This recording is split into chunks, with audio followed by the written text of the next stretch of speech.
little bit on a few of the things that's going on with summer camp in general. We've got our stream tonight with the ModBap crew, and then a performance by North Coast Modular Collective's David Minix, who's doing a live coding audio-visual performance that we'll be going to after this. At any time tonight, if you have questions or comments, drop us something in the comments or chat on whatever platform you're watching the stream on. We're on Instagram, YouTube, Facebook, and some other social media streams, so wherever you see us, drop a comment or a question in there. We'll have some Q&A time with the artists after their performances.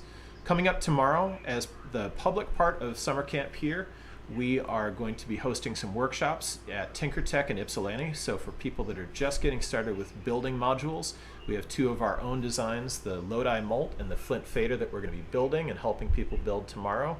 Also doing some case building. And that event is free to come and hang out. I think we are almost or completely sold out of the slots to build modules. But if you're interested and you're in the Southeast Michigan area, definitely come and check that out. There's information on our site at northcoastmodularcollective.com. And then tomorrow evening is our celebration of wrapping up summer camp. We have an amazing set of performances tomorrow night by MRTK, by Michael Williams, by Swartz from Detroit, as well as members of North Coast Modular Collective. That's at 7 p.m. at Riverside Arts Center here in Ypsilanti, Michigan. If you are watching live and you've got something to share with us for summer camp, use the hashtag NCMCSummerCamp. That could be building a module, performing, showing somebody else how to jump into modular and get started. Definitely drop us a message or a post or a story using that hashtag, and we will give you a shout out as well. So without any further ado, like I said, joining us tonight is the ModBap crew. We have Aaron here in the house, and then we have Ali the architect and BboyTechReport joining us via Skype as well. So Aaron, how's it going, man? Pretty good. So glad to have you out here. Thanks so much for having me. Survived the drive from Chicago? Yeah. Yep. Absolutely. Glad to be here. Sweet. So so we're really excited to have the group here tonight. Do you want to give us a little taste of what the evening has in store for us? Oh, well, we're just going to rap for a little bit and go through some beat breakdowns, a little bit of history about ModBap, get everybody acquainted with it. So excellent. And then we can do some Q&A and some more conversation after that takes place. Absolutely. Sweet. So I'm going to step out and turn this over to Aaron and the ModBap crew. Yo. How's it going, Corey? Yo, what's going on, brother? How's it going, Ali? What's up, my man? How you doing? Pretty good, man. Good to see you guys, man. I'm glad that you guys got to get on the Skype. Sad that you aren't here to share the moment with me, though. Yeah, man. I could come out, but traveling tomorrow, so. Yeah, feel you. It would have been dope to come to Chicago and drive up with you, though, bro. Yeah, I was kind of hoping on that road trip moment, man. That would have been raw. That would have been ill. But we got more of that. We could do something like that at one point. We're going tour. Yeah. All of us. Yeah, man. So Corey's joining us from California, and then we got Ali, the architect, out in the Maryland, D.C. area. So let's get into it, man. What's ModBap?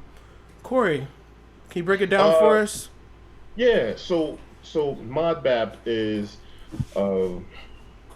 it's a fusion of two types of music, or maybe the infusion of modular synthesis into hip hop music, right? So bap coming from boom bap and mod coming from modular synthesis. And so it's just the coming together, the fusion of those two musical styles or genres, and just the whole idea. But I coined the phrase a while ago when I started doing that whole infusion of adding modular synthesis to boom bap and my hip hop production. And the idea was that, like, yo, let's push the envelope a little bit. I've always heard cats say, like, yo, I hate when cats make them beats with synths and all that crap. And you know what I mean? Like, if if you dealing with hip hop, cats either think, like, if you like, remember back in the day when cats had an MPC and a Triton? Yeah, right? yeah. That was pretty much the deal. And then, but you had cats that only rock an MPC and vinyl. didn't really dig that stuff that those cats do with the synth or the rompler. Right. And because, you know, I think cats started thinking it sounds a little too R&B-ish or it's too smoothed out, and when you just flipping vinyl and you throwing it in an MPC or something or an SP, it's raw, it's edgy, you know what I mean? So what I wanted to be able to do is kind of go in a direction that I don't think had been explored just yet, and start to combine modular synthesis with hip hop and still make it just as hip hop as the raw side of hip hop. You know what I mean? Yeah. So that's kind of that's why drums is always pounding, always banging. But ultimately, that's ModBap, like the combination of that, but really authenticity in the hip hop side of it. That's what's up, man. And I'm gonna get over to you in a second, Ali. I just is there like kind of some key like albums that came out, some key moments in the ModBap movement to date? Yeah, actually, let's see. Voltage Controller, our other frequency fam who did this similar chat with us before, Voltage Controller had been putting out records and releasing projects that were pretty much ModBap before before the term was coined. You know what I'm saying? So in 2015, he did Switched on Beats, and you can find that on his Bandcamp page. And I think he's done some physical copies of this. What's called Switched on Beats, Voltage Controller. Then I did SynthBap, which was some modular, some traditional synth, but it really is in the vein of ModBap. So Switched on Beats was 2015. SynthBap was 2016, and then a pretty big moment for the releases of things came with Switched on Bap by Ski Beats. So Ski Beats released that in 2018, and it's all like significant projects that like cats should check out. And so that's just the actual releases, right? But it seemed like all of us were kind of digging into this and not really knowing each other until we started crossing paths. But those releases are probably ones that, you know, cats should know about when it comes to ModBap stuff. Yeah, you bring up something, crossing paths, man, and I've been brings me to Ali, man. I've been actually watching your Instagram and your YouTube's like way before I even met you in LA, man, and it was always something really cool about some of those really early one videos. There was one that stood out where it wasn't a how I do it, it was like a how I started video where you kind of broke it down, like some of your some of the things you were kind of going through, like building your first case and things like that. Can we revisit that for a little bit, and can you talk a little bit about how you first got into modular and some of the hurdles that you went over to try and create the sound that you had in your head? Right. So, yeah, it kind of picks up where Corey left off, saying like, you know, about the couple of albums that were out with the ModBap movement, and so pretty much I have been looking to switch up my equipment, like my style. I was tired of using DAWs and things like that, and I just felt like I was getting the same sounds out of my VSTs, and I just wanted more. I wanted more control and to be more hands-on, really. Pushing, you know, a mouse all day isn't really fun. Yeah. So, that's when I came across Colin Benders, and I came across Ski Beats, Switched on Bap. I heard that album, and I've been interested in modular, but I just kind of, you know, always heard the super ambient or drones, or, you know, just didn't know if it could be applied to my you know, genre, or I don't know what to call it, but just my music in general, you know. But once I heard, I started watching a couple of guys, like some early stuff that I watched, like I watched Molten Modular, and then of course I watched Div Kid, and you know, just peeking around, just looking at like, hey, what does this stuff do? What can it do for me? And then I actually heard the Switched on Bap by Ski Beats, and I was just blown away. And and this is last year. Shortly after that, I had my Mother 32, and once I got my Mother 32, I was just hooked from there. It was like, this is where I want to be. I really made this one really, really tight beat that I liked, you know, personally. I personally really liked it. So I was like, man, this is the stuff I want to be able to create, and the movement and the sound. I mean, you could do the same things in a DAW, yes, but it's not as fun. Right. So that's the thing. I gotta say, I'm glad you mentioned that. Like, you could do the same things in a DAW. I think to an extent you can. Yeah. But for me, I kind of feel like yeah. For instance, when I first got Chord, the first version, V1.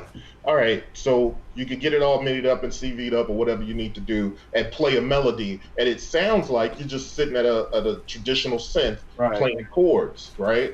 But the magic comes in when you can do stuff that you almost can't do anywhere else. You start modulating everything. Yeah. And stuff that you can modulate in modular, you can't modulate in other places. You know what I mean? Like, not everything has those destinations and those CV patch points like that. And I think that's what kind of drew me in, because I have actually a plug-in sense that I really dig, but I feel like sometimes there's a limitation in just mutating the entire joint.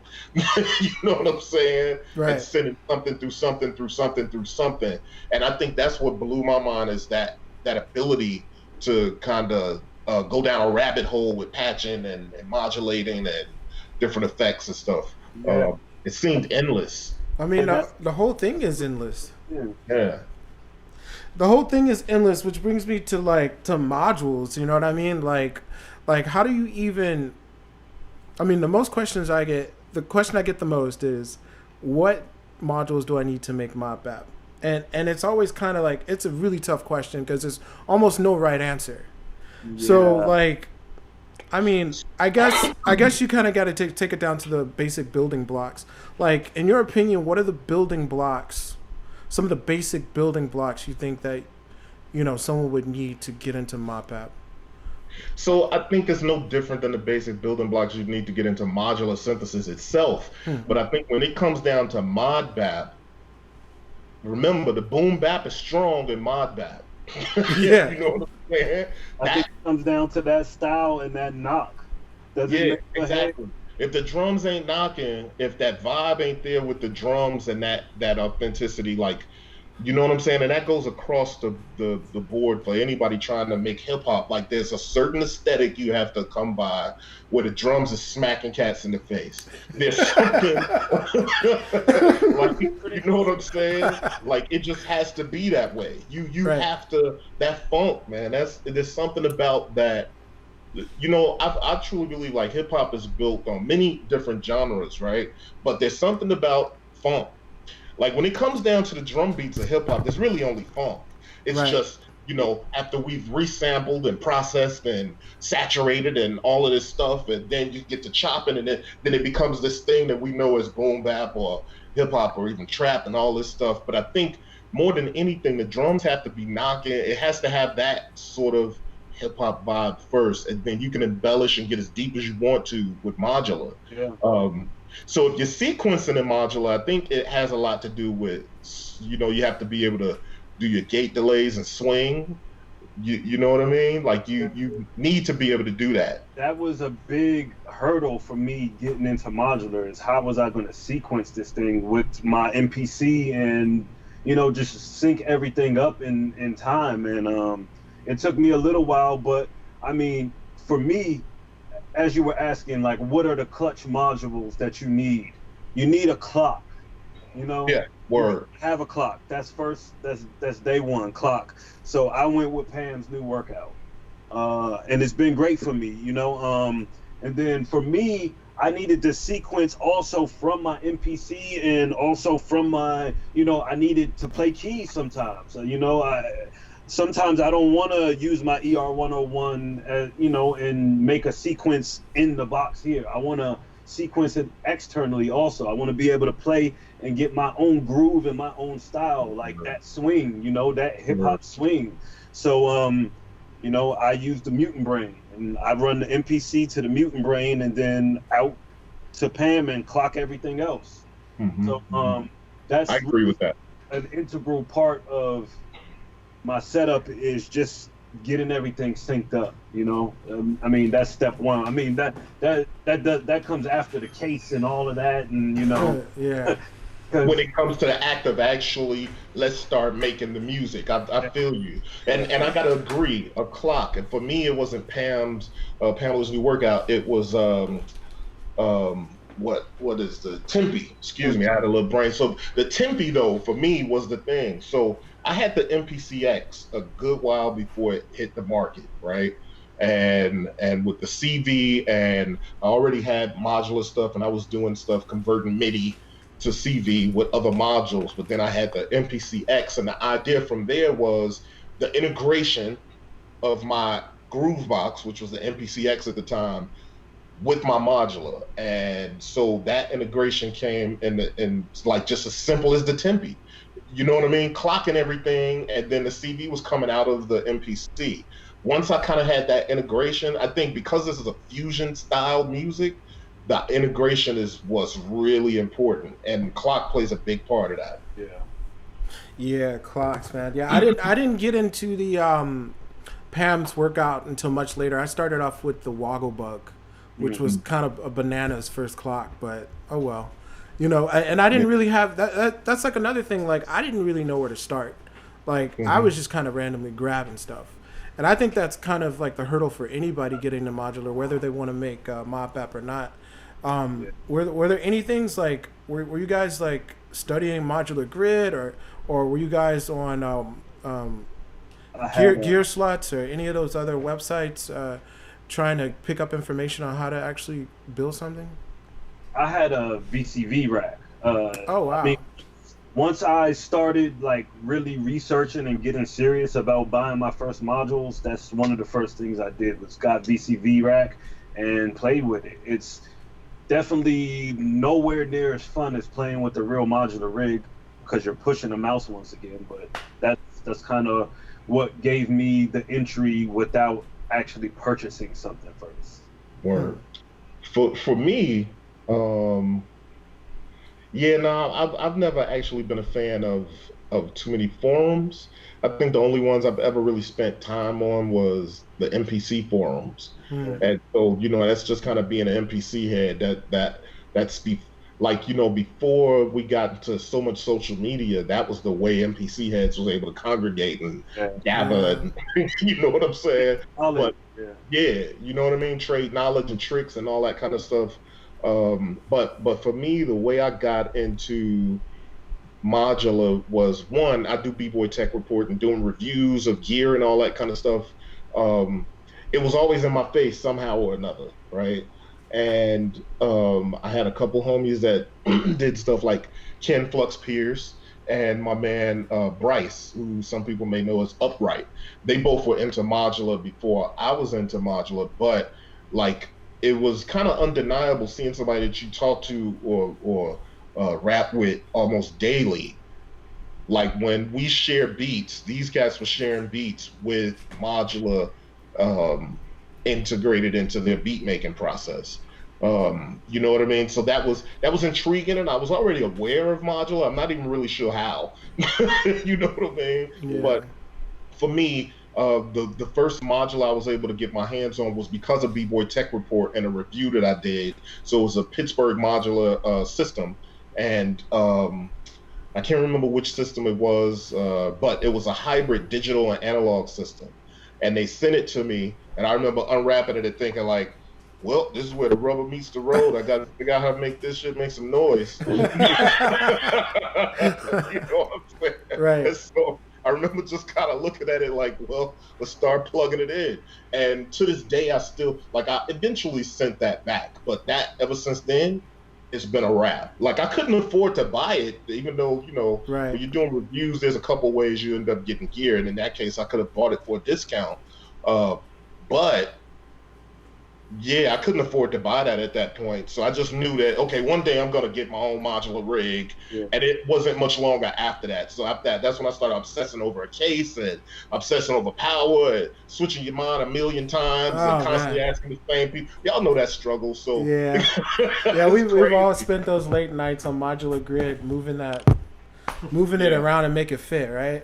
Yeah, exactly. No, not not to mention, like, you know, this on the case side is just like, man, just getting into it is really, really like, dang, I can't even make a sound, but I have to spend at least $300. Yeah. The cost of entry is a mother. Yeah, man. I mean, I ended up with that Arteria rack brute for like $350, and it worked out. But you know, if you're getting into this, I would say, man, just plan for a bigger rack. You know, just absolutely. It's cool for a little bit, but yeah, once you start digging into it, and if you really like it, it's a different thing if you get into it and you find like, okay, this isn't the thing for me. But if you're like, man, this is the thing for me, it's gonna steamroll, you know? Yeah. I would say too, for cats that want to do ModBap, there's something inherent in ModBap where like most of those cats are gonna have groove boxes already. So I would say a big thing for cats to think about is really plan on what are you trying to do? Are you trying to go DAWless? Or are you trying to integrate modular into how you make beats? Or are you trying to change the way you do it altogether, right? Because I think that's as a new modular person, that's the rabbit hole everybody talks about. When you know, my grandmother used to say your eyes is bigger than your stomach when you get your plate and it's full and you can barely finish any of it because you're just so like, I want this, I want that, I want this, I want that. Like, it's easy to go down that road. But if you don't give it some thought as to what are you trying to do? Are you trying to integrate your MPC or your machine or your push into modular? Are you trying to bring modular into that world? Or are you trying to leave all of that other stuff behind and just go modular? That's when, like, giving that some thought will start to at least kind of sculpt a little bit what you're trying to do. Yeah. And I think for me, what happened to me, even though I knew I wanted to integrate, I was also very curious. And so I ended up buying something, trading something, buying something, selling something, buying something, you know what I mean? And that's probably inevitable, I would imagine. But I would definitely say to anybody that wants to get into modular, but not just modular, specific to ModBap, think about how you're making beats today and how you're going to integrate that. How you plan to bring modular into the fold. Because I think that'll start to tell you what you should and maybe shouldn't go for first. You know what I mean? Yeah, and also research, man. I would just say research is key. I would say every single module that I purchase, I do extensive amounts of research. I look at every single video on YouTube. I'll go on Muffle Wiggler and look at all the reviews and what people say about that, and just doing your due diligence before you go spend your money on this thing, So, and that's what's really helped me. I mean, like you said, I've been through the same thing where I bought something, it doesn't really work for me, I have to sell it again. Like, you're gonna go through that, but once your system starts coming together and you start working with it daily and you start to know your system, it becomes like, like I said, it's been enlightening. It's been And to also add on too, bro. Like, I think my system grew quick. One, because of my curiosity and whatever, a million other reasons. But also with doing BboyTechReport, I really wanted to help people, and like I started doing the Modular Journal by BboyTechReport on YouTube. And so I did that, but not only that, so that was one of those things where I'm like, well, I want to cover that, I want to talk about that. But then I'm always done sound design and production. So it felt like to me my system grew fast because I had those three things in mind, rather than just saying, I want to make music with modular. And then at that point, I think I would have been able to kind of hone in on things. But because I was kind of thinking of these three things that I wanted to do, my system grew fast, and I got a case over here. Here's a funny thing. Like, I got a case as big as a small refrigerator, right? But the funny thing about it is the first case I got was the case that I perform live with now. And so I remember cats saying, like, yo, you're going to get a 6U? You're gonna outgrow that right away. Like, cause they're like, you buying a module every other week or every week, or you know what I'm saying? Like, you're gonna grow out of that right away. And they were right to a degree. But ultimately, because I was doing all these other things, and the flip side of it is now I'm back to using this case primarily. Outside of my bigger case, I'm using a smaller case. So, I think that for me is right back to, really think about what you're trying to do, because things can get out of hand if you're all over the place. You know what I mean? Yeah, man. I started off with a 84 HP, and I gave myself a talk like, oh yeah, this is it. This is all I'm gonna need. Because my biggest thing at the beginning was I wanted to make sure there was no overlap between what I had access to, in regular traditional sense. So, but once you can modulate things in those crazy ways and build these complex patches, man, it was just like, it didn't matter. I just bought whatever I needed. And I said to myself at the beginning, I'd never buy a sampler. Like, why would I buy a sampler? I said that too. Why? but it's like a huge thing in ModBap is the sampler. And actually I wanted to know from you guys, what sampler are you guys using right now that's doing something you never thought was possible in the sampler world? Like, what's blowing your mind right now? I think Morphogene is huge for me. Yeah. And I think it's because it's called a sampler, but it's really like you're manipulating things like a tape machine. You know what I mean? Yeah. And so being able to modulate stuff and start points, being able to have things happen that you kind of send modulation to something and be able to control certain things. Traditional samplers just don't work the way Eurorack samplers work. Right. At the core of it, yes, record, snippet, manipulate. You know what I mean? But traditional samplers are not going to allow you to. I mean, even I don't know. Maybe I look at something like Digitac or Rhythm MK2, where you modulate the start point a certain way with throwing an LFO to it. But there's something about having something like, for me at least, Morphogene, being able to manipulate the speed of something and the clip is.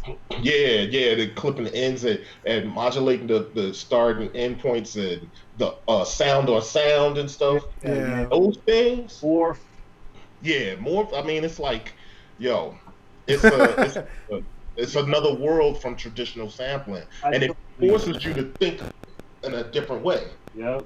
I totally agree with you. For me, it's been the Morphogene, but before the Morphogene, and more to my surprise, because I knew what I was going to do when I bought Morphogene. I knew I was going to use that as a sampler. But when I bought Magneto, I thought I was buying effects. I thought I was buying delays. I didn't know I was buying my style. You know? It's really weird. Like, I'll run things into Magneto in the sample mode into what it held, and I'll do it at like half speed. Oh, I think I just messed something up. I'll do it at like I'll do it at half speed, and then I'll just crush it back down, and I get these vinyl-like textures. So it goes back to what Corey was saying earlier about people saying, "Oh, you can't use synths because I don't like those synths guys because I like the record sound." Well, I'm getting the record sound out of synths. Right. So that's been key for me. That's the part right there, man. Because when I listen back to the hearing my live set and in the Troubadour and hearing and thinking. Like, if you didn't know that I'm telling you it's ModBap, you probably wouldn't know. You would think I flipped samples. Right. You know what I'm saying? Right. When you hear it back, it's authentic, but it's so dope to be able to. I had gotten into Mort Garzon and all of his, wild early electronic music, and he was so creative with the themes and stuff. And I was starting to sample his stuff, but then. That's almost at the same time, or maybe just before I got my own modular, and I started thinking like, why aren't I making the stuff that I want to sample? You know what I'm saying? And then on top of that, I would look up and I'd flip over the Isley Brothers record, and they would tell you every synth that they were using in there. And don't nobody ever think about that. nobody think about the Isley Brothers and Earth, Wind and Fire was synths they was using, and what was the stuff that was a part of the soundtrack to people who made hip hop that we listened to, and even stuff that we grew up to. So when I got to a point where I was like, wait, I can make similar stuff in modular and flip it in a way that sounds like it's from a record, just like you're saying. Right. And so that's like the whole key to the thing for me is, and then there's an added benefit to that. You own it. Yeah. You know what I mean? Right. It's your own. And then at the same time, you have different ways that you can use that. You can use that exactly as you just made it sound, right, in the beat, or you can then go further and sample that again, throw it to the morphogene and chop it up more. That's right, exactly. Yeah, that's what I love about it. Those infinite possibilities, and because I think what works for a lot of cats like us is we already come from a background of making hip hop. And so that sensibility is not lost on us when we approach modular. Right. You know what I mean? And I don't think anybody thinks about that kind of stuff. If you make dance music, if you make electronic music, if you make techno or whatever it is, if you've already been doing that before you got into modular, you're going to take those jewels and those tools that's a part of your tool set to this new, open space of modular and apply it. And so that's like ModBap to death right there, because we're taking our hip hop tool set and bringing it into modular and seeing how we can flip it and apply it to what we want to do. And that's why it comes out that way. And there's so many options, whether you sample something or use the melody just like you had it, sample it and chop it and use it later.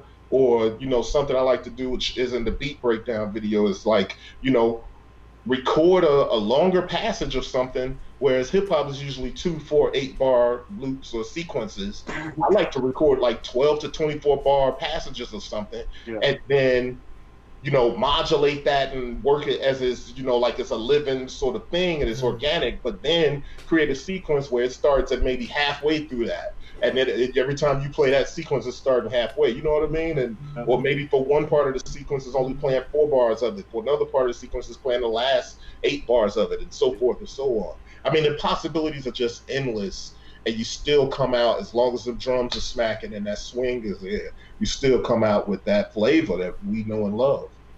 Yeah, man. Another good thing for me is, you dabble in the other genres. Like, I'm a hip hop guy. Like, I make hip hop music. That's what resonates with me. But getting into this, man, I've ventured into the ambient space. I've ventured into the techno space. Whereas, before with my equipment, I would never, not saying that I would never, but it's not like the first thing that comes into your head, like, oh, I'm going to make a techno beat today. You know? Right. But it just comes out of you here. It's not like you're trying to. It brings it out of you. You know what I mean? So let me ask you, because I know for why that would be for me, because I've gotten more into ambient stuff, and especially for live performances, I love kind of combining more ambient stuff with ModBap bangers. You know what I mean? But for me, being able to venture into ambient space or anything like that comes from the starting point is different than the starting point on the MPC. On the MPC, I'm typically starting with drums. And it's gonna be it's indicative of hip hop right off the bat. You know what I mean? But on the modular, if I start with the modular, it's more melodic. I'm starting from a melodic space, whether I'm trying to go in an ambient place or whether I'm trying to just do something melodic or whether I'm trying to do something that I know I'm gonna flip and sample. You automatically start out just in a different space. Yeah. You know what I mean? And the modular will allow you to take it to wherever. You know what I mean? Because sometimes I'll go in just, mute mine, nothing on my mind. Like, hey, I'm turning my rig on today, let's go. And then you just figure out where it goes, and it just takes you different places. So if you have, it's definitely a different mindset. If I'm like, all right, I want to make something relaxing today, then I'm going to start a different way. Like you said, start with something melodic. And yeah, man, I agree. Yeah. No doubt. Man, let's get into it, man. I want to hear some beats. We've been talking about ModBap this whole time. I know you guys, you have a couple of things prepared for us. I think Ali is ready to go, like, right away. I see your rig is already set up, man. I love that case too, bro. Turning that little knob on that. Oh, it might did it blow the whole beat? The whole beat. It's gonna be something different. No. I love that case, by the way, man. Yeah, the case is. The case is definitely dope.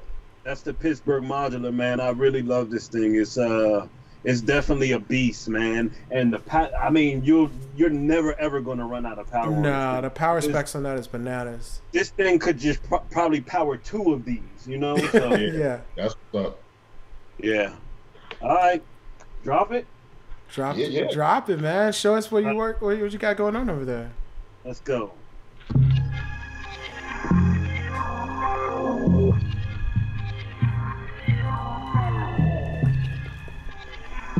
Yeah, I messed it up.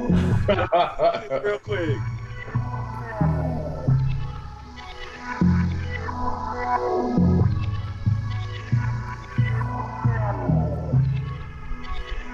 All right.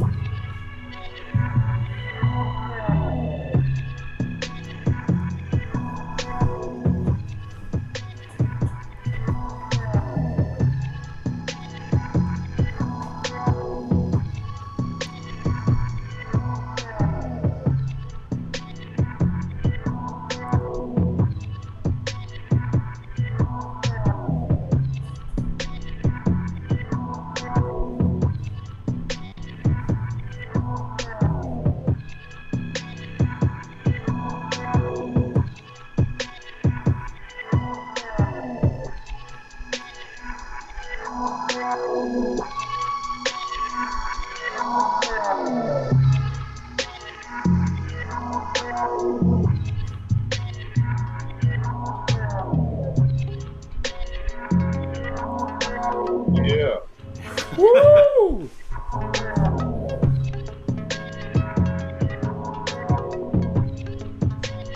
Yeah, bro.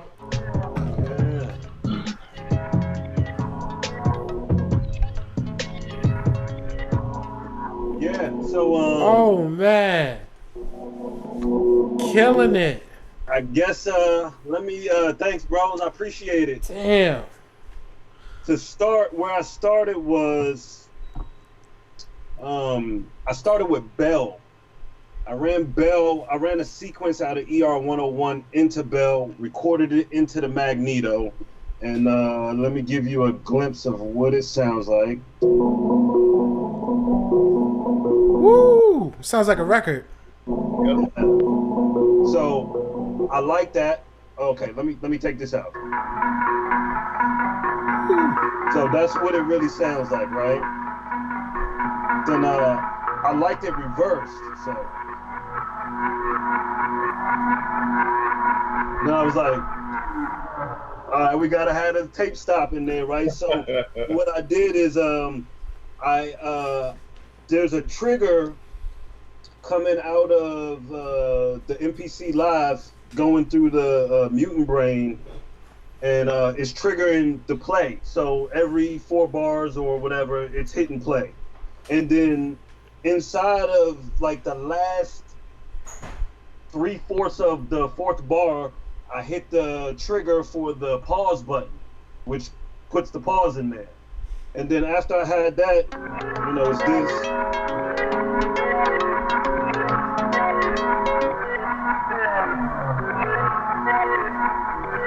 And then I just put the filter sweep in there. And that's the first sound right there. Wow. So after that, I think I came in with these little plucks from Pluck. And this is running out of my ER 101. Simple. I got Tides modulating the damp on Pluck, and from Pam there's a clock running into Tides, just for the clock modulation. And then we have rings on the bass in modal mode going into Erica Sense Black Hole DSP, and then just out to the mixer, and that's this. Ooh. Love that sound. Yeah. Yeah. And then since there's little holes in this bass, I wanted to put an 808 in between it to just play off of it. So that's kind of where this came in. Ooh.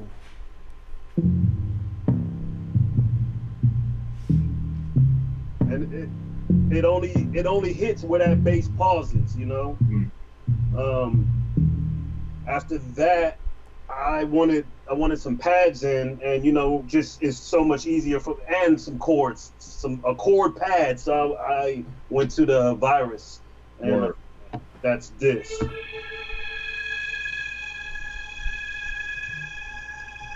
Yeah. And then just all together we got.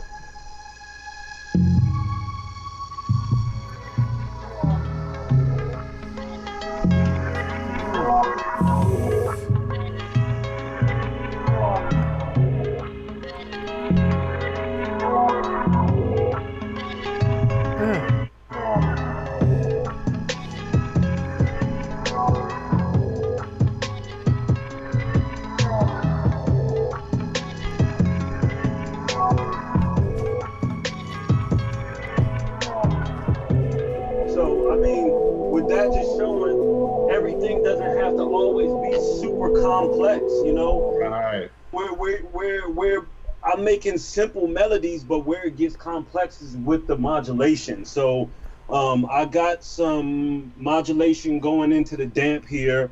I'm really not modulating rings because it's bass, so I don't want it moving too much. And then this filter sweep on the sample from Magneto is what really brings the umph to this piece here. You know what I mean? So, and then the drums, of course, the drums. You know, so. Yeah. Man, that's real dope, bro. That is dope. That is dope. And you're absolutely right, man. The complexity does come with the modulation, and that definitely keeps the interest for each section. And it's almost better that it's simple, you know. Mm-hmm. So it gives you more room to do all that. Man, that was tight. Man. Yeah, man. Nah, don't outdo me too much, man. I got to perform tomorrow, man. Yo, let's bring it over to.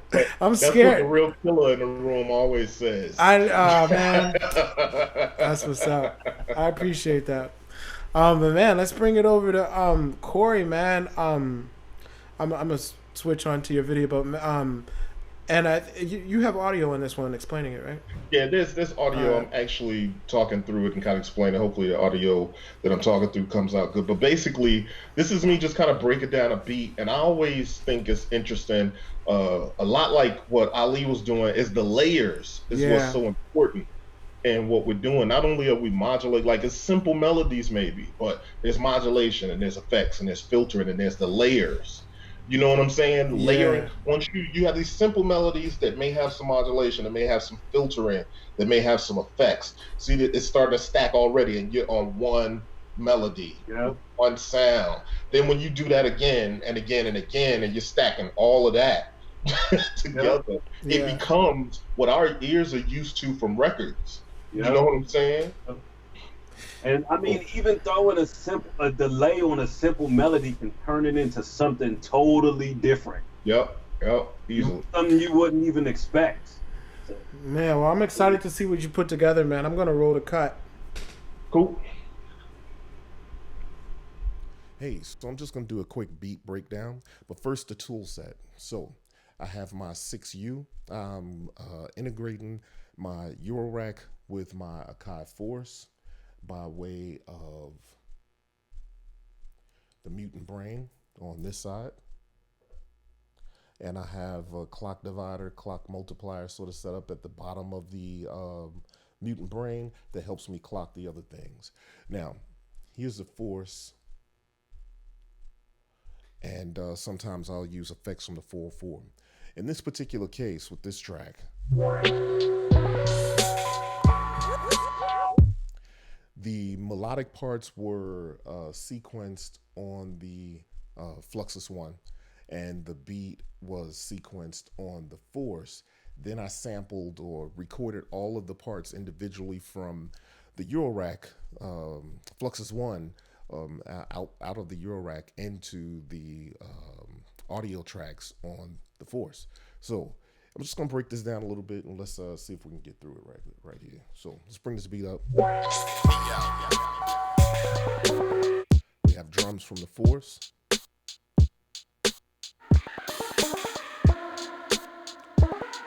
This is the kind of trippy percussive plunk part that I sequenced with Fluxus 1. And here's the bass lines, pretty much the same throughout each of these tracks. And like I said, that's the double helix. Then I added my voice, as you can hear.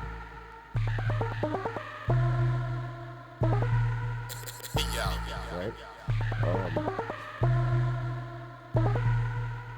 And so the sort of the star of the show with this particular track is chord V1. So I had chord V1 and I was modulating the crap out of it, and I had a device where I could kind of touch the modulation and make it very organic. And so I was going and I could do this with planar or something like that. So I was modulating the chord voice, modulating the filter, and modulating reverb and delay. And I came up with this sound.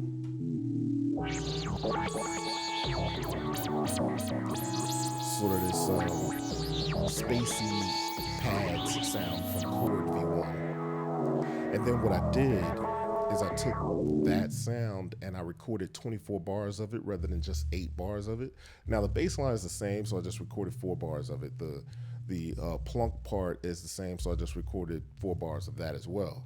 But with this particular part, I recorded 24 bars. Then I was able to make separate sequences of part A, a B part, a chorus, whatever you might call it.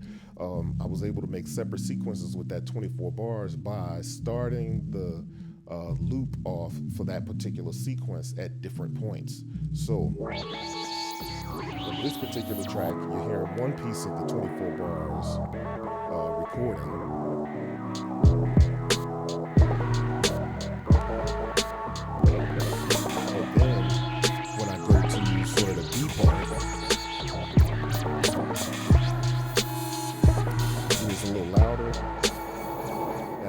Modulating it a little differently. Or reverb. Go to a part and you see the difference. Right, more straightforward. It's a little more filters, a little more wide open.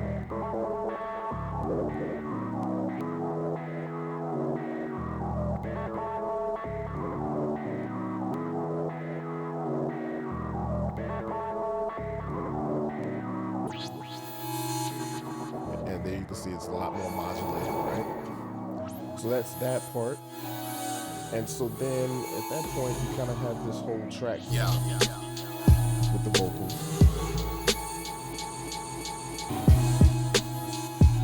But it didn't feel like it was quite ready just yet.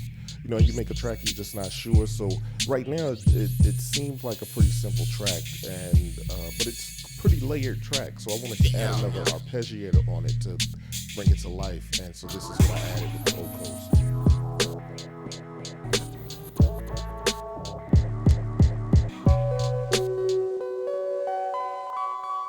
And so I used the Force's arpeggiator to trigger the O coast. I can't remember if I did it via CV or via MIDI, but at any rate, I kind of locked this in and threw it on top.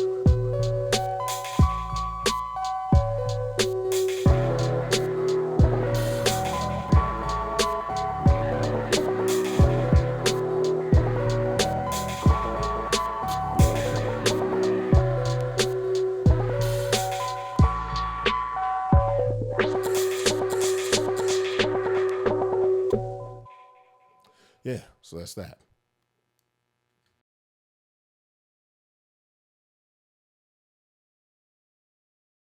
Hey. Word. Damn, that was dope, man. What? Your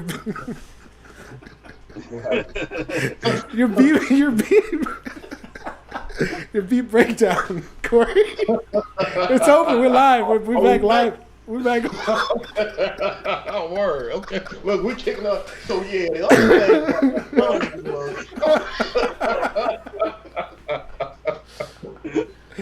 Yo, man, thanks so much for that beat breakdown. Word, man.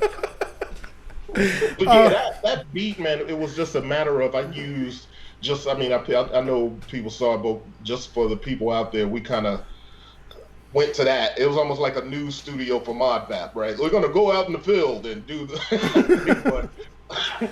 Right. Basically what it was, Aaron and Ali, it was I used the Fluxus One to sequence like 3 or 4 different parts of a beat. And, I made that sequence and I layered it all, and then I just kind of started the pads at different points in the 24, 32 bars or whatever it was that I did, and I just kind of layered it up. And I remember thinking when I was sitting there with this beat, it was a good vibe, everything was dope, but I was like, I feel like it needs something at the top. You ever get that feeling like when you listen, you're like, it's dope, but I feel like it needs something to kind of take it over and kind of push it over the top. And so all together. Yeah, so I pulled out the O Coast and used the force to create an arc on the O Coast. Wow. And it locked right in like on the first try. You know what I'm saying? Wow. Like it seemed like the first keys I touched, it was just on point. I love those magic moments. Yeah, I grabbed that and put it into an audio track, and that was the track. So man, that was amazing, man. Thanks so much for sharing that with us. You know what I'm gonna do? Because we're getting along in this chat. I want to open up some of the questions. How you guys feel about that? Opening up some of the questions to the room, and I know some people have been asking questions online.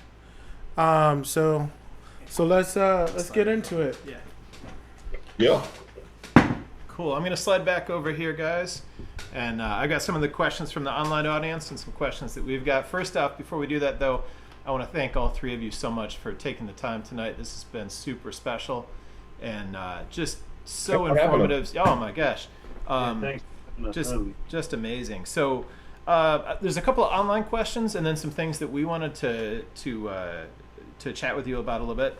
One of the questions that came in really early as soon as you started talking about ModBap and gear was drum sequencers, modular drum sequencers that have that kind of swing that's so essential. So are there pieces? I know you both kind of talked about clocks some. Are there things that you feel like are really have that?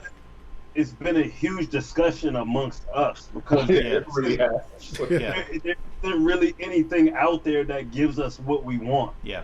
So it's been very hard. That's why I do my drums for my MPC. It's what I know. It's what I'm comfortable with, and I've only started experimenting with drums and modules through Platts. I really want to get the SSF entity bass drum and start messing with that to do some sound design and stuff like that to put into my MP. So I think that's more where I would go with the drums, as getting some modules where I could sample them, throw them back into my MP so I can play them how I want to play. Do you feel like it's a pretty common thing with kind of separating out sound sources and soundscapes and melodies and stuff into the rack and then doing drums on the MPC or something similar? Yeah, I think it's pretty common. At least like in the crews, and by the way, we all talk like every day, like right. Like not just like I've talked to him and he's talked to him. I'm saying we all talk every day. We literally all talk. So so that this is one of the topics of discussion that comes up a lot. Is for me, I'm more comfortable with using a groove as MPC or the Force for my drums, just because one, I like to touch the drum pads. I like that. You know what I mean? Yeah. But our guy D Still, when he got into ModBap, he was like, "Yo, I want to do this straight from the rack. I don't want to do." So he used the Varigate 8 plus the what else did he have? He had Varigate 8. He also had the I think he just bought every sequencer. He had the Fluxus one. He had the Varigate 8. And what's that other one by that same Moleco company? The block. What is it? The voltage block. He had the voltage block.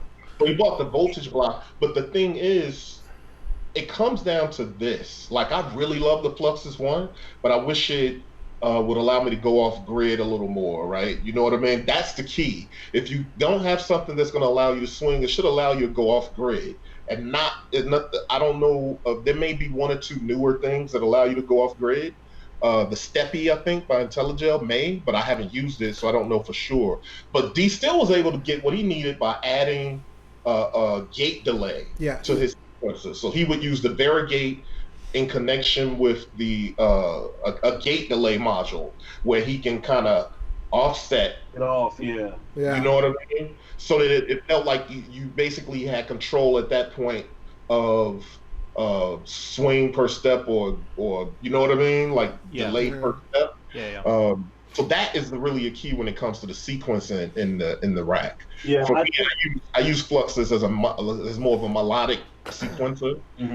My drums have to come from the thing. Now, sound design drums in the modular use them otherwise, but yeah, sequencing I prefer like a group box. I think most of the sequencers in Eurorack are more for like techno music and 4 on the floor type stuff. So and we need that off that grid. So that's what makes it really hard for us. But, well, yeah, you can't. We all have to build kind of our own sequencers out of many clocks, kind of manipulating things. Like I know the Pamela's workout is really good because there's like a slop mode on there, which can push things off. But you know, you mentioned that chat too. Yeah, we mentioned that before. But you know, like Ali and I, we were in Germany a couple months ago, and that was like the big question we asked everybody, like, hey, can this go off the grid? And I think there was maybe one, right? But his module is huge, and that's too big. I mean, it's a really great module, but the drawback is it's really, really big, and I can't take that on a live show with me. It just takes too much of my case. Absolutely. Hey, Ali, without going into, I know this is a super deep topic, but is that one of the reasons that you like the ER101? Is the sequencing, like the ability to shift things around? Is that accurate? Yeah, it gives me the ability to get the swing on my melodies that I really want. Right. How I would play the keys, I can do that in the ER101. So yeah, that's why I really love that thing. And really, it's my only sequencer in my Eurorack. I had maybe 4 or 5, and I sold them all. And you know, I got voltage block, which you can use as a sequencer, but it's sequencer modulation. I use it kind of for both. So that gives me a second sequencer-esque thing, but yeah, ER101 is my go-to, and yeah. Word. There was another couple of questions that came in online. Can you give us the name of the specific music projects that the three of you are working on right now? Because obviously you're each doing your own things as well, just so people have a good chance to know like what all of your solo efforts are. Corey got some dangerous stuff coming out. I know Ali's working on dangerous stuff all the time. Rum Punch is one thing that's actually been on the books for me for a couple months now. It's just that it has to be mixed and you know, the tough thing about you know, making music for a long time now, and I'm always one. I remember seeing the documentary from Tribe Called Quest where their manager's like, you know what? Things be sounding beautiful, and they'd be like, we almost there. And he said he would have to run in the studio, just take it, give it here, is enough already, you know. So that's, as an artist, you kind of get in that space. So anyway, Rum Punch, although I listen to it all the time, it still needs to be mixed, and as soon as it gets mixed, I'll be putting it out. But I also want to do something a little different with this, whereas before I've done a lot of digital releases, and I want to actually do vinyl and cassettes and a limited edition t-shirt and really do like a sort of nice, beautiful boutique release. That's a proper investment of money though, man. That's, record. Yeah, that's a big investment. Yeah, it is. Yeah. It is. Yeah. So hopefully I have it out this year. I don't want to go into next year still talking about, you know, Rum Punch. No, Rum Punch is amazing. It passed the Jeep test. Like we got this like, you know, hip hop traditionally has to pass the Jeep. It has the bump in the Jeep, and Corey has a Jeep, and so whenever I'm in LA, and I'm rolling in Corey's car, we're listening to tracks from Rum Punch, and I'm just looking at him like, man, when is this coming out? So just to be 100% clear, is that the artist name, the release name, or is it self-titled? So it'll be myself as an artist. I go by BboyTech. Yep. As an MC, I'm Fashara. But this release will be as B-Boy Tech. Yep. That the artist, myself, and the actual project is called Rum Punch. Okay. A previous project that probably people should check out is SynthBap Volume 1 by B-Boy Tech. Just search it, SynthBap, SYNTH BAP, BAP, and it'll come up. Yeah, check that out, and that'll give you kind of an idea of where I was like a couple years as I was starting this journey and stuff. So yeah. What about you, Ali? I know, man, you always dropping dangerous tracks on the gram. Yeah. I'm kind of in the same position. I have a lot of stuff to be mixed. As you can see, I'm in a basement. I'm not in a really mixing kind of space, so I'm gonna take that over to a friend's studio and get that mixed up. So I plan to have that out sometime before October. I'm not exactly sold on the name yet, so I've got a project coming out very soon. But if you want to hear some of my stuff, you can go to SoundCloud, Ali_the_architect, SoundCloud.com/Ali_the_architect. Yep. Also, I have a mixtape called Money Motivation Music on Dat Piff. So, and that's kind of like a precursor to me getting into modular. That's all my, it's an album I put out maybe a year before I sold my entire studio and got into modular. And I didn't mention that I did get rid of all of my keyboards, all of my compressors, all of my gear once I got into this, and I was like, this is what I want to do. So you jumped both feet in. Both feet in. All of that stuff wasn't being used anymore. So I was like, hey, that's more money for modules, But yeah, I'm always putting stuff out on Instagram. I do have the How I Use It series on YouTube, and I also put up some of the beats that I make there. So you could check out a couple of the things that I have there. And like I said, SoundCloud. We'll be having some new things actually this coming week because I have some time to mix stuff while I'm in California. So, and I should mention too, some of the ModBap crew. We're starting to get to a place where we want to curate sounds and curate music. So I just erected ModBap SoundCloud channel. And that's being managed by a couple of the homies, and they're gonna I put up a bit of a live show that I did up there, but there's gonna be new music coming up there, and so yeah, keep an eye out because I imagine any one of us might have some stuff up there as a matter of promo for stuff that might be coming. So, and you can definitely find me on BboyTechReport on Instagram, and I have other music too on beatpeople.com, BeatPPL.com. That's the hub for most of the stuff that I do. Okay. Yeah. And Aaron, you wanna? Well, no, you know me, man. I don't play that digital stuff, man. Every time. Oh, there it is. I always do it limited. So this coming out here the North Coast Modular Collective summer camp. I pressed up 10 records of a new track, but I couldn't. I only made it out the city with 4. So, so I got 4 with me now out of 10. So this is a limited record. The people who know me, they know that I work on modular and that I also cut my own records, and that's how I release. I don't do any digital stuff at the moment. So everything's limited and everything's kind of my personal touch on it. So so if you're in the area, and I got 4 copies, you might have 3 because my turntables down in the basement are probably going to need that 7-inch on them real soon. So you might have 3 left by the time you get to the show. Yeah. Speaking about the ModBap group as a whole, you've kind of mentioned a few times during the discussion, other people. Give us a sense of how big the group is overall, kind of how you organize things, because as you were talking, I definitely was thinking about the parallels between what you guys are doing and what we're doing as North Coast Modular Collective. So I think it'd be good to get a sense of the scope. Yeah, so it is pretty much a collective, right? So there's I don't really know how many of us is less than 10. Yeah. I don't know, dozen. I don't know. I mean, the idea is it seems like it's all of us kind of a like mindset. You know what I mean? Yeah. And so we come together based on that common ground of using modular and hip hop, right?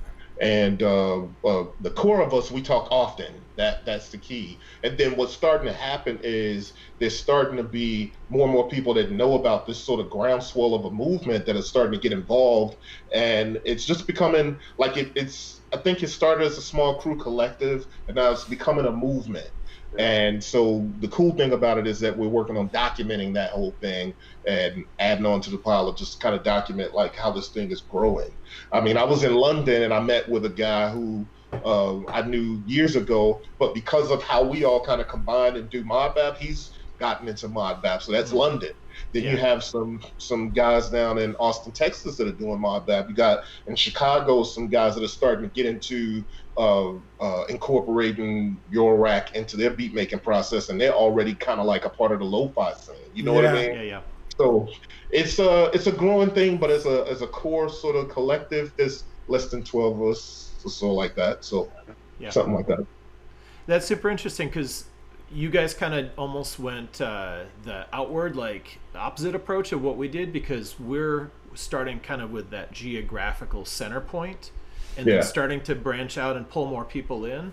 And you guys, it sounds like initially started like completely distributed globally.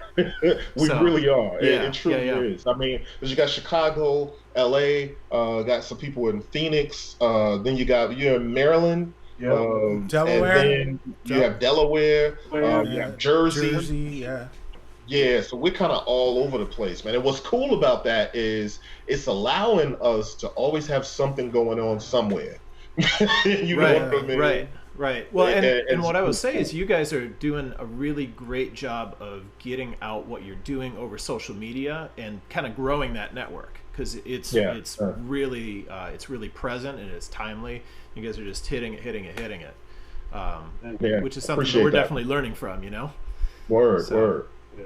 And it's cool to feel the love from the community. Like when me and Aaron went out to Berlin, it was all love, and it was just like, wow, you guys are doing this with modular. This is really cool. We want to see more of it. So the whole community has been really accepting of us and really cool and welcoming. So it's that's the thing that's dope about the modular community, even versus hip hop in general, because hip hop is competitive sport, right? Yeah. And I'm sure that all of us probably have some level of competitiveness in general, but it's like the modular community is really about community. Yeah. Yes. And so that's been a really cool thing to kind of experience that, where, like they said, they were in Germany and how they experienced just open arms and kind of they felt the community. Whenever any of us go to NAMM or when we did Synthplex or when we go to KnobCon, it just kind of feels like, yo, there's the other guys and they do this, or hey guys, you know what I mean? It's like constantly a reunion of community all the time. So that's what's dope about it. Well, and it feels like you guys are kind of building a bridge, because there probably aren't that many people that are both at KnobCon and doing shows with J Electronica, right? Right. That's an interesting like bridge point between those two communities there. So that's super cool. Right. How did that come about? Is that one of the bigger profile things that you guys have done? Is that accurate? Yeah. So you know how that came about? Like, so it's funny how it's like a couple of degrees of separation with a lot of stuff. So I started doing B-Boy Tech Modular Journal on YouTube. J Electronica started checking it out. Okay. And then on Instagram, you had Ski Beats that, we became cool on Instagram because, I remember him saying like, yo, I like your style. And then we started talking and chatting every now and then. And I saw when he started to get into modular, and he really bigs up the Ski Beats, that is. He really bigs up ModBap, the movement and stuff. Yeah. And he acknowledges like how he found it and how he got into it and all of this kind of stuff. And then I'm sure J Electronica and Ski Beats are probably friends. But what was cool about it is that the same way, Jay got into modular too, and so he would ping us or we would chat every now and then, and it just became a thing where I see him as another part of the fam, just like anybody else. So when it comes down to it, if he's coming out, like it was like, yo, here's the tour dates, and I'm like, yeah, I'm gonna be there. He's like, of course, you're gonna be there with me. You're coming through with me. Right? And then here we are doing the show with Jay, and it's just a good vibe. Like what it is, it's almost like a brotherhood, and people really just respect the art, and it's hip hop at the end of the day. It's hip hop at the end of the day, and it's people nurturing something new in hip hop. Right. And it's dope that way. So I think that's really the common ground, man. Just trying to push the limits, you know? Yep. Yeah, that was a really cool moment to see that live, to see how the hip hop community really responded to ModBap. Because it was funny because they didn't know what they were hearing, but they knew it was dope. Yeah. And everybody had a great time, but that was the first time where it kind of purposely crossed over, because we've been performing a lot for the modular community. So it was definitely pretty cool, and one of the other really awesome moments in Berlin, once to go back to Berlin, was when we met Dieter Dofer. I thought that was a cool moment where it all kind of came back around. You know what I mean? Like, it was an important moment. Definitely like one of the coolest moments. Just like meeting the creator of Eurorack and him having open arms. Like, man, like this guy. Like, yeah, it was a moment. This guy, like, I got to hug the guy who created. Yeah. And he said thank you. That was the most amazing. It was like that's what I find though with those kind of guys. They're the most gracious dudes. Yeah. Like, 'cause that's the way it was when I met Roger Lynn. Like, the same way you all talk about with Dieter Doper is like, they're the most gracious dudes. Like, word, I appreciate what you guys do. You know what I mean? Yeah. And that to me is really dope. Those are moments for us that I don't think sometimes they may realize. Yeah. You know what I mean? Yeah. Yeah. No, I don't know how you top that as an NPC user, right? Like, Yeah. Right. Yeah. Exactly. meeting Roger Lynn. You know, I remember the first time I met Roger Lynn, and I was thinking that in my head, like, as he was talking, and then he started going through, like, yeah, sometimes I think I should have did a 8x8 grid rather than a 4x4, or I should have just done 2 rows of 8 because it's more natural with how you play guitar or piano. And I was like, what kind of moment is this? Is this real life? Right. It's like an alternate reality. While all of a sudden, every finger drummer has to like change their technique, right? Like, yeah. Exactly. So, yeah. Some universe, there's a 8x. There's a 2x NPC that everybody. Yeah. Oh, that's funny. Hey, actually, you know, it's funny because you were talking about meeting Dieter Dofer, and I know one of the things that he's really excited about right now is the new polyphonic stuff, and that kind of brought up something that, as you were talking through the beat breakdowns, I kind of was thinking about was, do you still struggle with polyphony in modular? I know, Ali, you were talking about going to the virus for stuff, and Corey, we were talking a little bit about that modal sculpt piece that you were just checking out. Is polyphony something that you guys are struggling with inside the rack? I wouldn't really say it's a struggle because it can be done, but it just takes up all your voices. Yeah, you know, at the end of the day, it's like, all right, do I really want to take up 4 voices for one thing when I could just go over here and do it? So like, it's just I don't know. It's like a give and take of like, okay, if I had a bigger rig, I would just wire it up, you know. Yeah. But yeah. For me, it's I guess it kind of is like how purist are you feeling today? You know what I mean? But for me, I think if all the right elements are there already, and the more I've grown into using modular and getting it, you start to think modular after a while. You start to think a little different about how to connect the dots, right? Yeah, for sure. And for me, that's what's gotten me more into arpeggiators and delays and different things, and for me in my mind, I would always think of arpeggios as just like this fast fleeting thing, but then I started getting into slower tempos of arpeggios and adding reverb and kind of faking polyphony almost, you know what I mean, faking pads and stuff like that. But for me, I don't mind going and playing, you know, some pad. I love to make a ModBap beat and then play some Roland JX3P on the top of it, because it smooths it brings it to a place where everything instantly sounds like a Tribe Called Quest or something. I don't you know. And the other thing is, for me too, I don't know if I could say that it's a struggle when it comes to Eurorack, because I think one of my most used modules was Chord V1. Yeah, I was just gonna say the moment it came out. Right, and then now I have Chord V2, and so and even the spherical wavetable navigator, like those things. Like, to me, I'm not looking to do anything super crazy with chords. You know what I'm saying? I just like to create the pads to kind of have this atmosphere. So those do it. for me. I don't even think that's a thing anymore. For me, I could fake it with rings. Yeah. I could do it with chord V2. I could do it with tides. You know, Yeah. so there's a lot of tools that'll give you the ability to have chords without, you know, actually patching 4 different oscillators. Word. You know what I mean? So that's kind of what I use, but you have to be more creative to get what you want out of them, you know? Right. And that's another thing, that's another place where ER 101 comes in for me, because you've got this CVB channel that's stepped CV.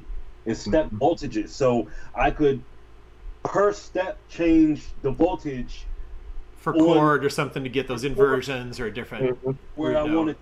So you just have to get a little bit more creative, but that's it. Yeah. And Ali, that's exactly what I was thinking of. With like, you hit it right. You said it perfectly. When I started thinking, like, you think differently. You start to think modular, and things come clear. It's like the Matrix. Yeah. You know what I mean? That moment when he saw the Matrix. That's like when you start thinking like that. It's like you're looking at your modular like it's all simple. I know Kung Fu. Yeah. Well, that actually brings us to a really good question that came in online, which is connecting to something that you talked about earlier, and I think, you know, kind of comes into what we were just talking about, which is that aspect of modulation, right? So it's been said that modular is about modulation, right? You mentioned a little bit already, but can you talk about maybe some circumstances where you found some things that were coming from the modulation that gave you some unexpected sounds that you don't know that you would have gotten before? Yeah, that happens a lot. Actually, in that beat breakdown that I just did, you guys got to help me out here. I had this one piece. It looks like a pedal, but you put your hand on it. It's a modulation thing. The touche? Is that what that thing's called? Yeah, touche. Yeah. I had that for a weekend, and that's when I made that beat from the beat breakdown. Oh, okay. And that inspired something different that I didn't expect to make. Like what I basically had is I was modulating a filter with the frequency cut off, and I was modulating like some delay thing and a reverb, like the space of the reverb and the repeats or feedback of the delay. And as I was kind of making that, it totally turned into something that it didn't sound like before I started modulating it with all those 4 different sort of quadrants of modulation, right? Yeah. And also, I've come across things like on beatpeople.com, I put out sample packs, right? The chicken kit is a kit that I put out, and that was almost entirely that phenomenon. Like, I was processing drums through my modular, and as I started doing things, it just kind of started sounding like weird, and all clucky and weird. It just reminded me of a chicken, and I said as a joke, I'm gonna put this out and call it the chicken kit. But I really did, and it became one of my biggest selling sample packs. But that was all kind of like good mistakes through modular. You know what I mean? Through modulation and modular specifically. I would say that's the biggest part of me getting the movement in my sounds is that modulation. Like, it brings an element that you would have never thought. For instance, when I ran this sample through the filter, I never thought that I would get that sound out of that sample, you know? So it's kind of like, once you put modulation on something, it just brings it to another place where either you wanted it to go or you didn't expect it to go. Yeah. Right. So, yeah. You know, that's even happened to me live too. Aaron and I performed at what was it? Noise Bug.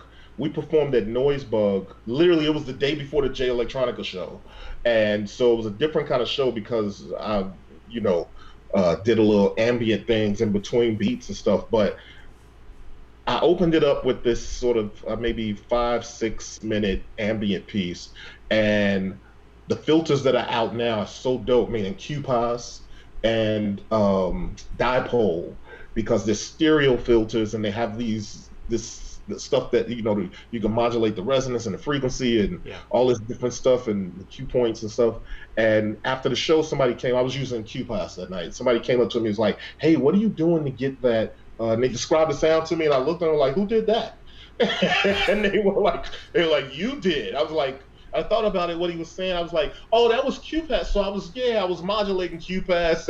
Yeah. The way it was going, it kind of circled around the room almost, and it was just a real dope kind of vibe that I didn't plan on. Yeah. But it happened that way as I was making this ambient thing crescendo so that I could drop into a ModBap beat. You know what I mean? Absolutely. Those magic moments are super special. Ali, I know you're a big Pamela's New Workout fan. That's one of my favorite modules as well. And I had one of those last week where I was doing, I don't remember what I was doing. I was doing something. I had no intention of sampling it out. And then all of a sudden, there were like 2 separate modulation sources coming from Pam's into an oscillator or something. And it was like, oh, that has to get sampled immediately. Because it's too like I'm gonna turn it off or unpatch it and it's gonna go away. I have to grab that right now. You know, so I think part of it's being open to those moments too, right? Yeah, true. Yeah. Like, you know, sometimes when you have a lot of modules, like you intend to use it to this fullest capacity, but you can't because there's so much going on. So that being said about Pamela, I just found out that you can use the run input to cycle through to kind of have like a rotating clock, like the 4 millisecond rotating clock. You can use a trigger to change the clock. So say you have channel 1 set to ×4, channel 2 set to ×2. You can rotate each row, or you can rotate all 8 of them. That's dope. It's crazy. So I'm gonna be messing with that too. So it's just such a great thing. Just to, I love that. This is one of the first modules I had, and I'm still finding out stuff about it. So like that's the thing I love about modular. You always dig in deeper. Well, and this is where, you know, I want to shout out what you guys have been doing with your YouTube channels, because I know for me, I'm going to those kinds of resources to learn those kinds of tips and techniques and tricks. Like, you know, with Pamela's New Workout, I've probably watched DivKid's 40-minute Pam's video twice all the way through. You know what I mean? Like the kind of things that you guys are doing. I don't have the ER 101, but I know I'd be going to your video if I needed to understand that piece, because it's so deep, because there's so much to it. And, you know, so that, you know, we talked about community earlier, and I think that's a really valuable part of what's happening here, is that people who are just getting started have those resources to be able to go get a sense of what it's about, how it sounds, how to use it, and all that. And that's why really I started my channel, because I found a void. So you would either see people using their modular in a piece and hear it and it sounds really good, but there's no explanation of what they did. Yeah. Right? And then you have like the div kit side of things, where it's like technical. This is what it sounds like. This is what you're doing. But there's no, I mean, like, not to just say div kit, but he has musical elements, but it's more of a technical overview and not kind of showing you how that person is using it in their musical capacity. So I wanted to fill that void. Like, hey man, you're interested in this module, right? This is how I'm using it. This is the sounds I'm getting out of it. This is what I've been able to do with it, because I couldn't find those type of resources online. So. Yeah, for sure. Well, listen, we got a greetings from Ecuador. Somebody's watching on the stream. Shout out Ecuador. What up, Ecuador? I'm trying to think. Anything else you guys want to cover before we flip over to our performer for the evening? You guys have been more than gracious with your time. Anything else that you guys want to bring up? I know you got some merchandise coming out, Ali. Yeah. I saw that. He does these. They actually do. I have one with me. They do some. And Ali, you're wearing one. Is that your? Yeah, they do. Branding? Yeah, they do some limited edition T-shirts, and those are all hand printed one by one. So they're done in small batches. And when are those dropping?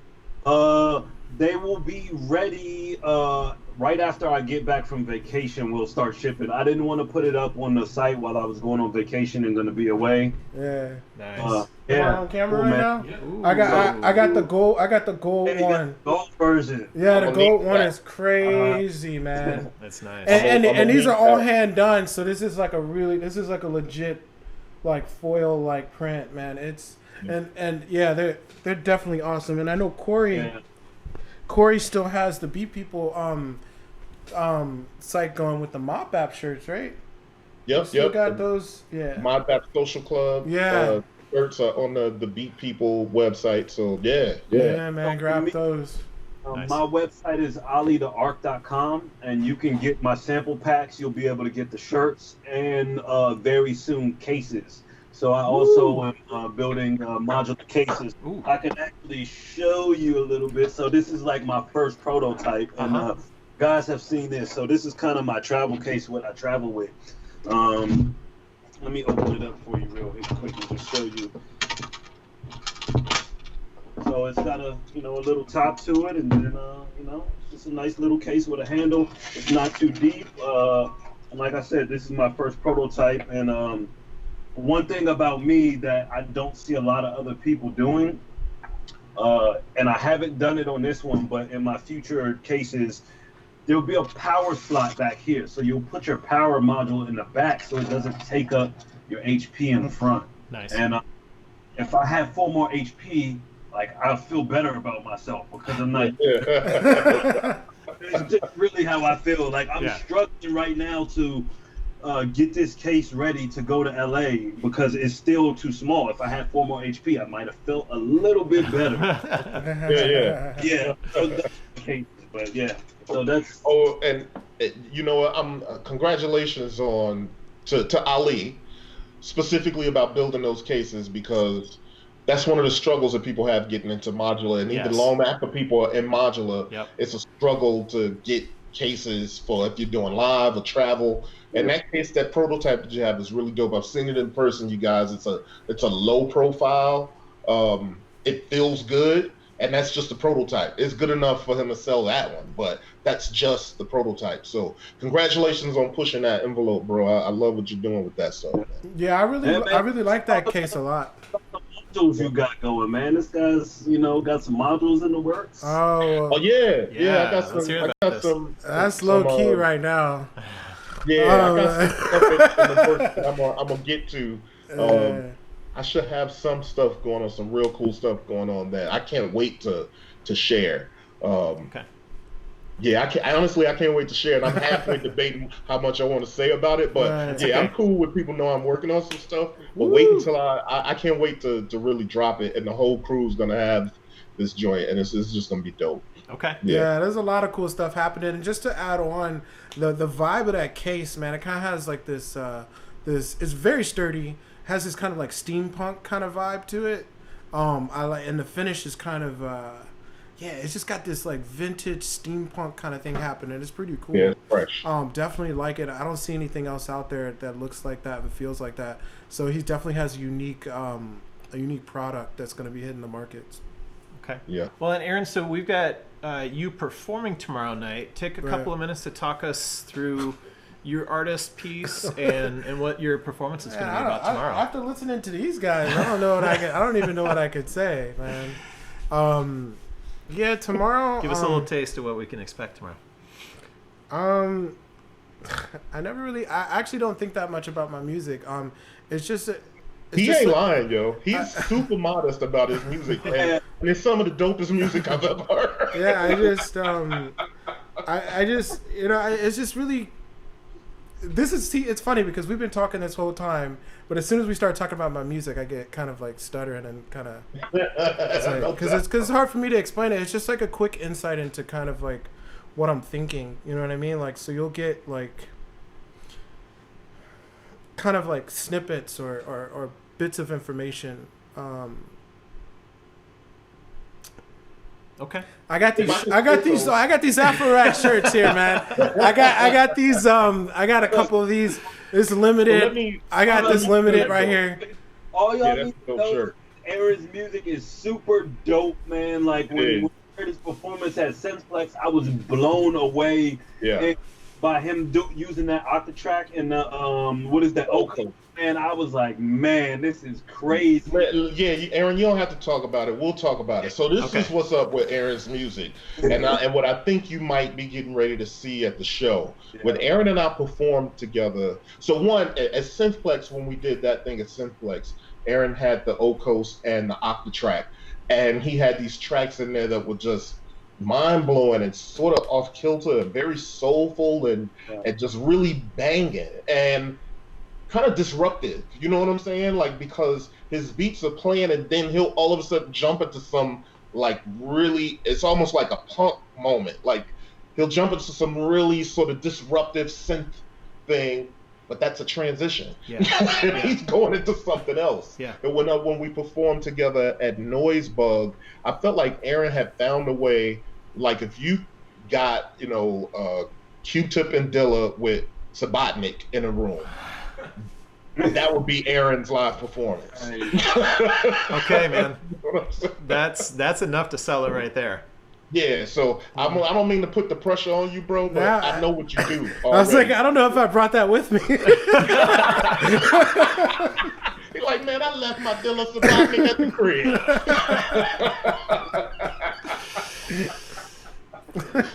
Can we get like a really Pete Rock, Wendy Carlos thing? Is that is that okay?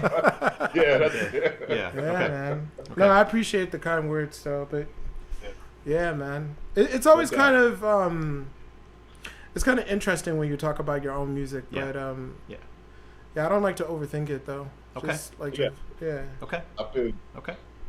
That's cool. That's cool. I know you said your preference is for really short sets. Is it like that kind of switching all the time? Is that kind of part of that? I like again, like it's just like just kind of being aware and conscious of the audience and and being respectful of their time and wanting to get their deep concentration for these short moments. Yeah. I'd rather concentrate on that than like a very long piece. Yeah, no, I'm totally with you. I mean, it's very genre dependent, but I so much would rather hear an amazing 15-minute performance than like an okay 40-minute performance from so many people. Where it's like you could just do 15 amazing minutes. Right. I'm happy. Like that's. And that takes a lot of courage. I want to say that. You know, it takes a lot of courage to go, I'm doing this, and I'm going to give it everything for this 15 minutes and not just try and stretch it out as long as I can and fill space. I think the thing that's unintended for Aaron that ends up happening is that when he's done with his set, people want more. So they want to hear more from him. Yeah. Like, it's really that good. So, like, when you're done, they're like, man, I need some more. Like, and that's when I sell the records. Yeah. Yep. It's actual science. Yeah. Yep. It's like the extended trailer for the record. Yeah. Okay. Well, fellas, thank you again so much for being so gracious and generous with your time tonight, linking up with us at North Coast Modular Collective. Thanks for having us, man. Yeah.